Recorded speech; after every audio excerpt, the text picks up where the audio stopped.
বন্দে পুরুষোত্তমম জয় গুরু 2026-এর মাতৃ সম্মেলনের আপডেটস।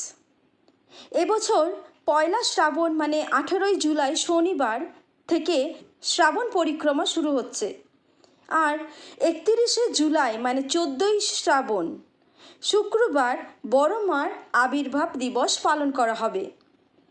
এবছরে পরম পূজ্যপাদ শ্রী শ্রী আচার্যদেব দাদার 59তম জন্মতিথির দিন তিনি বিশেষ কিছু কথা বলে দিয়েছেন শ্রাবণ পরিক্রমা নিয়ে। তিনি বলেছেন মাতৃ সম্মেলন 1 ঘন্টা 10 মিনিটের মধ্যে শেষ করতে হবে, আর মায়েরা 1 ঘন্টা ডিপি ওয়ার্কসের কাজ করবেন।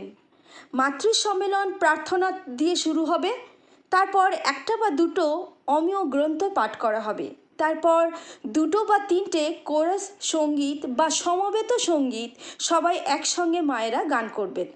2 জন বা 3 জন কম বয়সী মায়েরা আলোচনা করবেন, সে বিবাহিত বা অবিবাহিতই হোক না কেন। বয়স্ক মায়েরা নিজেরা আলোচনা করবেন না, কীর্তন ও জয়রাধে দিয়ে অনুষ্ঠান শেষ করতে হবে।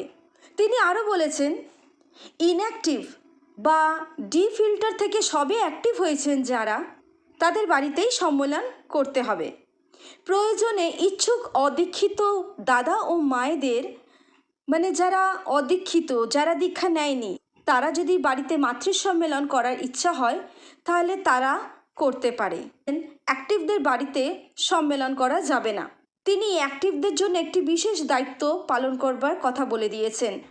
যারা নতুন তাদের সাথে যোগাযোগ রাখতে হবে এবং তারা নিয়মিত যেন প্রার্থনা ইষ্টভীতি চালিয়ে যেতে পারে সে ব্যাপারে তাদের সহযোগিতা যেন তারা করে। অসমর্থ দাদা বা মায়েদের বাড়িতে ফুলমালা প্রসাদ নিয়ে সম্মেলন করতে হবে। যদি কোনো দাদা ও মায়েরা ইচ্ছা রয়েছে সৎসঙ্গ বা মাতৃ সম্মেলন বাড়িতে করার, কিন্তু তারা সমর্থ নয়, তাদেরকে ফুলমালা প্রসাদ দিয়ে সম্মেলন করে ঠাকুরের সৎসঙ্গ বা মাতৃ সম্মেলন আয়োজন করতে হবে। মায়েরা এক জায়গায় একত্রিত না হয়ে এলাকাভিত্তিক অনুষ্ঠান করতে পারেন। পরম পূজ্যপাদ শ্রী শ্রী আচার্যদেব দাদা বলেছেন এইভাবেই ভাদ্র মাসে পরিক্রমাও করতে হবে। আপনাদের প্রত্যেকের মঙ্গল কামনা করি আমার পরম দয়াল শ্রী শ্রী ঠাকুরের রাঙানাতুল চরণে। সৎসঙ্গের আরও নতুন আপডেটস জানবার জন্য আমাদের চ্যানেলকে ফলো করে রাখবেন। জয় গুরু।